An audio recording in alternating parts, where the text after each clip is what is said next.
This story has a very graphic ending, so viewer discretion is advised. But before we get into today's story, if you're a fan of the strange, dark, and mysterious delivered in story format, then you come to the right place because that's all we do, and we upload once or twice every week. So if that's of interest to you, please put a single metal fork in the like button's microwave, set it for 99 minutes, hit start, and then leave. Also, please subscribe to our channel and turn on all notifications so you don't miss any of our weekly uploads. Before we get into today's story, I want to talk to you about today's sponsor, BetterHelp. Back in 2015, when I was still in the military and was not on YouTube yet, I fell into a very deep depression. I was mad all the time. I was isolating myself. I was basically self-destructing. And eventually, after my family encouraged me to do so, I did go out and get help. I sought out a therapist. And honestly, looking back, I think that decision saved my life. So when BetterHelp, which is a very highly reviewed online therapy platform, reached out to me and asked if we could partner, I immediately said yes, because I know therapy works. For the last couple of months, I've been using their platform, and it's great. It's easy to use. It's affordable. All their therapists are licensed and accredited, but in my opinion, the best and most unique aspect of BetterHelp is that it's all online. Back in 2015, I almost didn't seek out a therapist because I was so concerned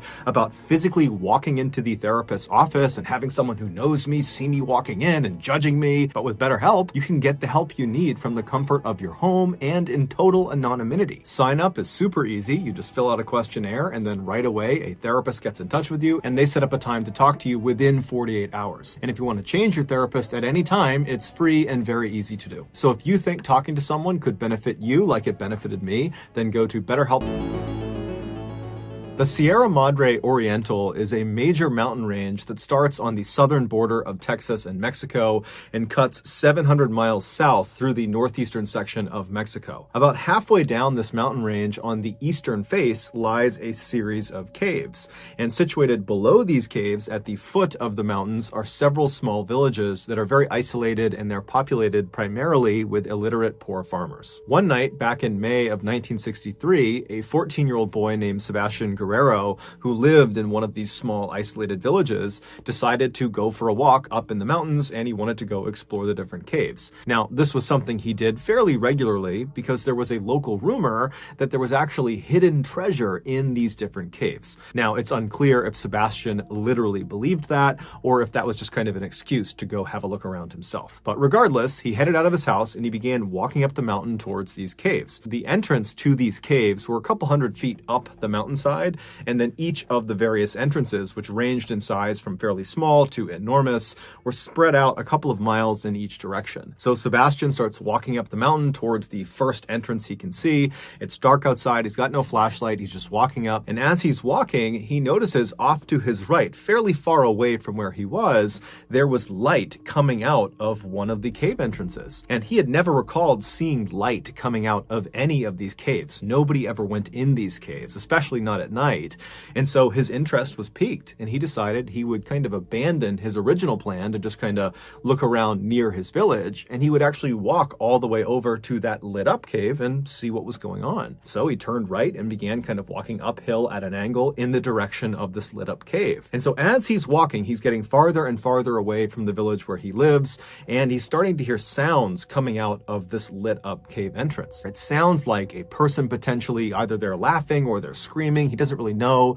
He's thinking, maybe someone's having a party inside one of these caves. He has no idea. But after he gets maybe 200 or 300 feet away from this entrance, he realizes it's definitely a person, and they're definitely screaming. And it does not sound like they're screaming out of joy. It sounds like they're screaming because they're scared or they're in pain. And as he's getting closer and closer and closer to this cave, his anxiety is starting to ramp up because he's really starting to be frightened by what he's hearing, and he's starting to realize there's more than one person inside of this cave. In addition to the person that is screaming out, there also sounds to be a large contingent of other people that are either singing in unison or chanting in unison, but some group of people are doing something in unison while some other person is screaming out. And so he's really starting to get nervous about this cave, but he just can't help feeling curious about what was going on. And so he just continued walking until he was maybe 10 feet away from the entrance to this cave, and he plopped down behind a rock. And so so he's not really sure if it's a good idea to look. He doesn't want to be spotted by whoever is in there.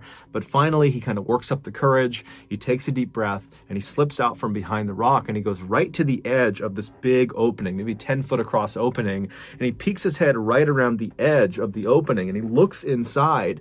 And what he sees causes him to just freeze in terror. Then his survival instincts just kick in and he turns and he starts running down the mountain away from this cave. He has no idea if he's been spotted or not, but he's sensing that someone could be chasing him. And so he is just running as if his life depended on it. And he would not run back to his village. Instead, he would run nearly 10 miles to the nearest police station. And when he gets there, he busts through the front doors and he's totally hysterical. He's drenched in sweat and the police officers are totally caught off guard. And so they're trying to tell him to calm down. And so Sebastian finally would kind of compose himself, but then he just was not able to describe what he had seen inside of this cave. Whatever he had seen, he knew it was bad, but the words were just escaping him. And so the way he described it to police was he basically thought he saw vampires. And as soon as he began describing vampires to the police, they're thinking to themselves, okay, I don't know what's going on with this kid, but this just cannot be serious. And so they consoled him and kind of calmed him down and said, look, kid,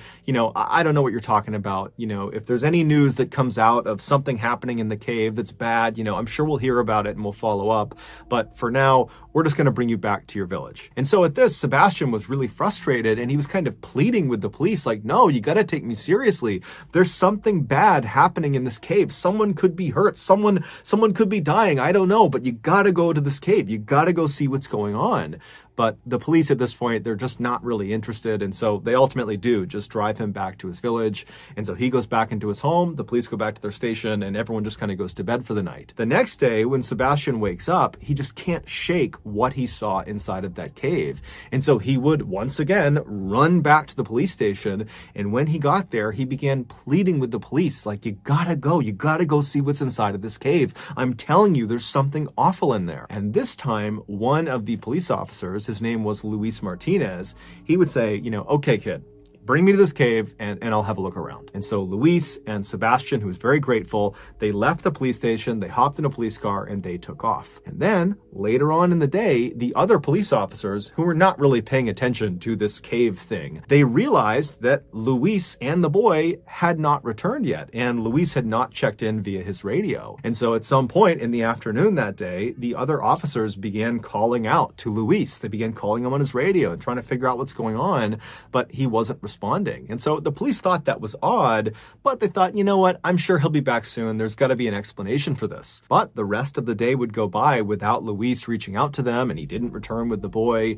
And so by that evening, the other officers were genuinely concerned that, something bad had happened to their colleague. And so they tried calling Luis a few more times on the radio. It didn't work. And so the officers, they made their way over to Sebastian's village and they found Sebastian's family, believing that, maybe the boy was back and he could give some insight into where Luis went. But when they talked to Sebastian's family, they would say, hey, he's not back yet either. And so both Sebastian and Luis at this point have not talked to anyone all day and they are missing. And so the police at this point, they realized this is an emergency. They need to figure out where these two went.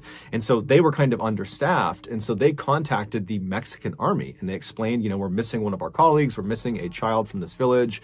And so the Mexican army would actually send out a military unit to assist them in going and finding these two people. And so the unit, they show up later that night and the police and the Mexican army, they head out to where this cave was. And when they saw what was inside the cave, it would shock the world. To understand what was found inside of this cave, we need to go back 6 months to December of 1962. That month, two brothers, Santos and Cayetano Hernandez, who made their living basically traveling around Mexico, stealing from people and swindling people, they decided they were going to pull off their biggest heist yet. They were going to rip off an entire town. Their plan was to go into a small, fairly isolated village that was populated primarily with poor and illiterate people, and they would go in there and they would convince the villagers that they, the brothers, were actually prophets of an exiled Incan god. And if these villagers did everything they said, they would make them rich. And so the village the brothers identified as their target was a place called La Yerba Buena, which was located right at the foot of the Sierra Madre Oriental, right below where that cave was that Luis and Sebastian went to investigate. And La Yerba Buena was exactly what the brothers were looking for. It was home to only about 20 families that were all very poor and illiterate, and they were very suggestible. And so right before the new year, the Hernandez brothers strolled into La Yerba Buena, and they put on this very dramatic show explaining how they were the prophets of the Incan god. And these two brothers, they were very charismatic and they were excellent salesmen. And so they really sold the lie. And these villagers who were very vulnerable and cut off really from the rest of the world, they believed them. They thought this was their big break. They're going to be rich. We just have to do whatever they say. And so almost immediately, the villagers effectively became the Hernandez brothers' slaves. They would give them anything they wanted and do anything they wanted. But after a couple of months of this, some of the villagers started to be frustrated with the Hernandez brothers, the prophets, because it seemed like they were not really working towards making the villagers rich. Instead, it just seemed like they were horribly mistreating the villagers. And it just didn't feel like this was a relationship that was benefiting the villagers. And so when this sentiment began to kind of make its way around the 70-ish people who lived in La Yerba Buena, the brothers picked up on it, and they could have, at that point, just kind of abandoned their gig. At this point, you know, they've robbed the town dry. There's nothing left for them to give to the brothers.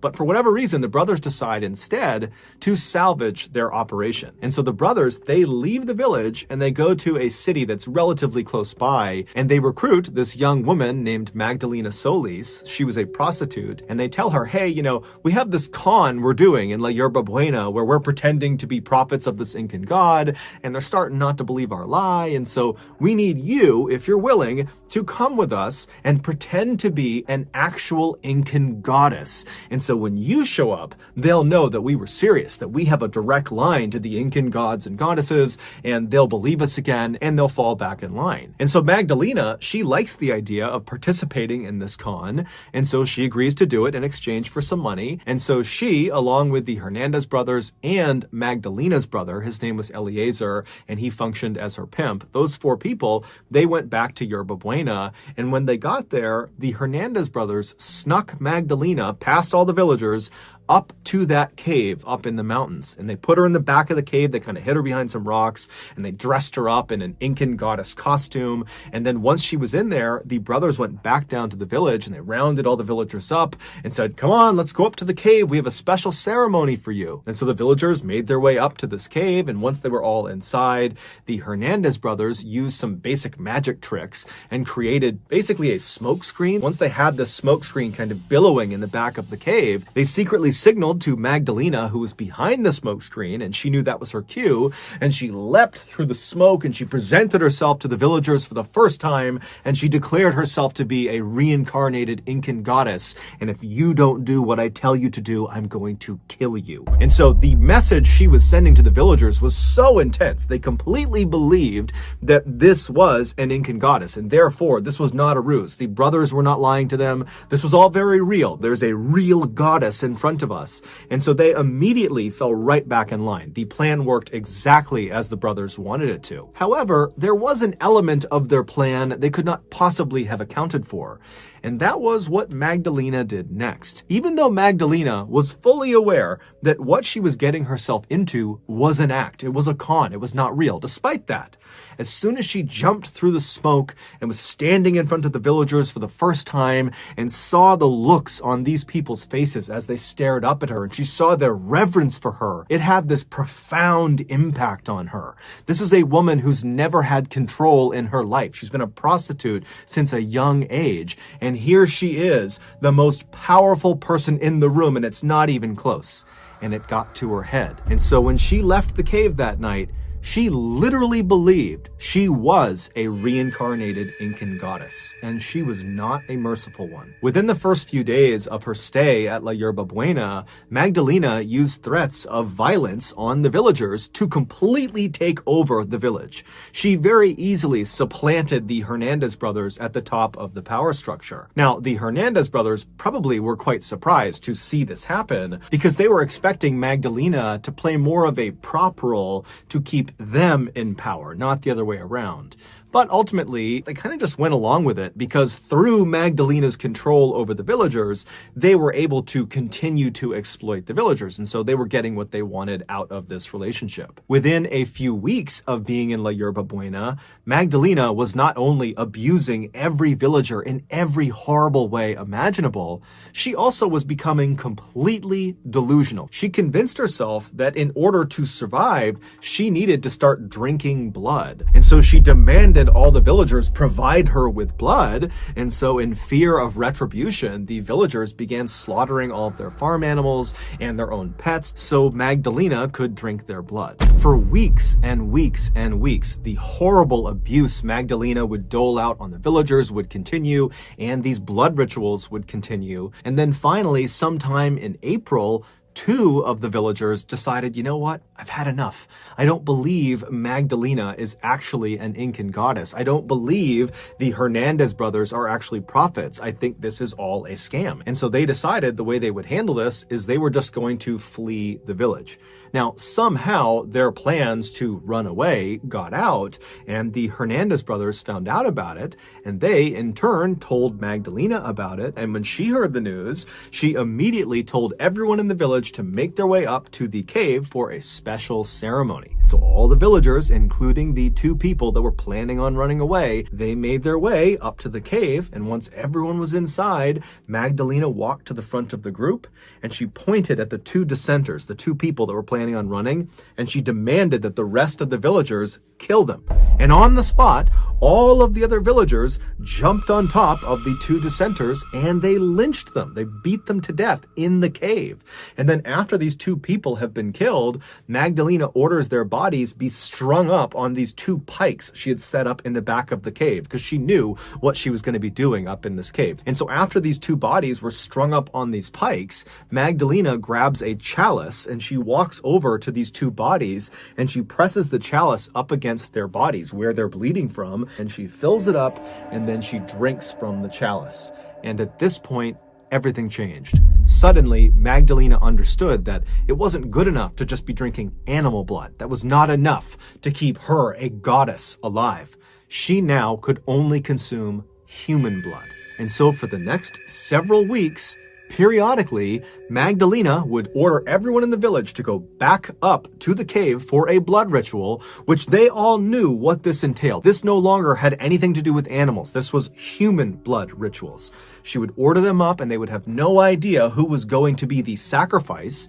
And so all these people, they get inside this dark cave, and then Magdalena shows up and she stands in front of them, and after kind of looking them over, she identifies her next sacrifice, and out of fear, the other villagers, who were the friends and family of the victim, would launch themselves on top of the chosen sacrifice and lynch them in the cave. And then afterwards, their body would be strung up on one of the pikes, and Magdalena would walk over with her chalice, she would fill it with blood, and she would drink it. And so this would go on and on for several weeks. And one of the most distressing aspects of these human sacrifices is that as she did more and more and more of them, Magdalena got it in her head that beating the sacrifice to death before consuming their blood was spoiling the blood in some way. And so what she began doing was she would have the other villagers beat the sacrifice into submission, and then she would have the sacrifice strung up to one of the pikes while they were still alive, and then she would carve their heart out while they were alive, and then she would drink their blood. So in May of 1963, when Sebastian, the 14-year-old boy, when he poked his head around and looked into that cave, he watched one of these sacrifices having their heart cut out, and he didn't know what to make of it, and so he ran to the police. And then the next day, he and the police officer, Luis Martinez, they would go back to the cave, and Magdalena and her cult would spot them, capture them, and drag them both into the cave, and both of them would be ritualistically sacrificed. They would have their hearts cut out, and Magdalena would drink their blood. When the police and army arrived in La Yerba Buena, it was a ghost town because all of the villagers had been ordered up to the cave where they had barricaded themselves inside with weapons because Magdalena probably knew there was going to be a big police response because one of their officers has gone missing out here. They're bound to be found out. And And so when the police and the army reach the cave, there's this big shootout with all of the villagers. And during the shootout, the majority of the villagers are killed. Also, the Hernandez brothers, they're also killed in the shootout. And then after the shootout stopped, the police and the army would go into this cave and they would discover the pikes, the bloody pikes that are in the back of the cave with bits of human remains all over the ground. And then they would leave the cave and they would search the town and they would find the remains of Luis and Sebastian outside a particular shack. And then inside the shack was Magdalena and her brother Eliezer. They were still alive. They were trying to hide from the authorities, and so they would be arrested. It's believed Magdalena sacrificed and drank the blood of at least 15 of the villagers over a 6-week period. However, the only remains to be positively identified were Luis Martinez and Sebastian Guerrero. Ultimately, Magdalena and her brother Eliezer were sentenced to 50 years in prison, and all of the surviving villagers who participated in these sacrifices or who participated in the shootout with police and the army, they were given 30 years in prison. Amazingly, none of the villagers ever testified against Magdalena or her brother, despite the fact they were almost certainly offered reduced sentences in exchange for their testimony. Clearly, they were more terrified of the Incan goddess than they were terrified of the prospect of 30 years in prison. Although the exact date of when this happened is not known, Magdalena would eventually die behind bars. So that's going to do it, guys. If you got something out of today's episode and you haven't done this already, please put a single metal fork in the like button's microwave, set it for 99 minutes, hit start, and then leave. Also, please subscribe to our channel and turn on all notifications so you don't miss any of our weekly 1 or 2 video uploads. We are now selling merchandise like flannels and hats and sweatshirts and all sorts of stuff. If you're interested, go to shopmrballin.com. If you want to learn about upcoming deals and promotions for our shop, go to our shop's Instagram page. The username is shopmrballin. If you want to get in touch with me, you can direct message me on Instagram or on Twitter. My username for both platforms is the same. It's just Mr. Ballin. I also have a ton of content over on TikTok where my username is also Mr. Ballin. We also have a second YouTube channel just called Mr. Ballin Shorts where we post random short videos and lost episodes. We also have a Facebook page just called Mr. Ballin where we post condensed versions of the longer episodes you see on YouTube. If you have a story suggestion, please submit it to our subreddit just called Mr. Ballin. It's linked in the description below. So whether I see you on Instagram, Twitter, TikTok, Reddit, YouTube, Facebook, or some combination, just know that I really appreciate your support. And until next time, that's going to do it. See ya.